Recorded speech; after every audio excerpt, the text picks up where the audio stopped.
75% শিক্ষকৰ উপস্থিতি আৰু 60 to 70% ছাত্ৰ-ছাত্ৰীৰ উপস্থিতি আমি পাই আছো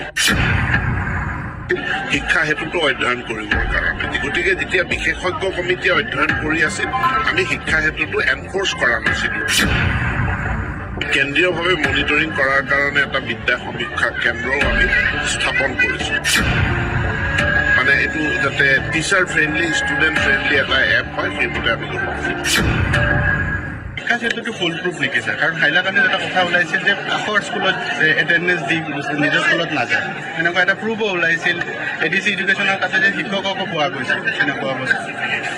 এতিয়া শিক্ষা হেতুত আমি প্ৰায় 75% শিক্ষকৰ উপস্থিতি আৰু 60 to 70% ছাত্ৰ-ছাত্ৰীৰ উপস্থিতি আমি পাই আছো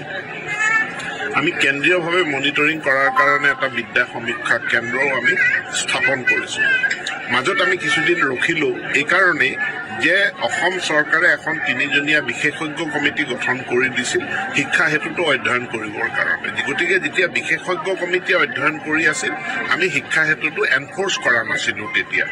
এতিয়া বিশেষজ্ঞ কমিটিয়ে প্ৰতিবেদন দিছে গতিকে সেই প্ৰতিবেদনত যিখিনি ৰিকমেণ্ডেশ্যন বা আছে আমি সেইখিনি কাৰ্যকৰী কৰিম আৰু আমি শিক্ষা হেতুটো ভাল ধৰণে মানে এটো যাতে টিচাৰ ফ্ৰেন্ডলি ষ্টুডেন্ট ফ্ৰেন্ডলি এটা এপ হয় সেইমতে আমি কৰিম শিক্ষা ক্ষেত্ৰত সাইন আউটটো কম্পালসৰি নহয় নেকি স্যাৰ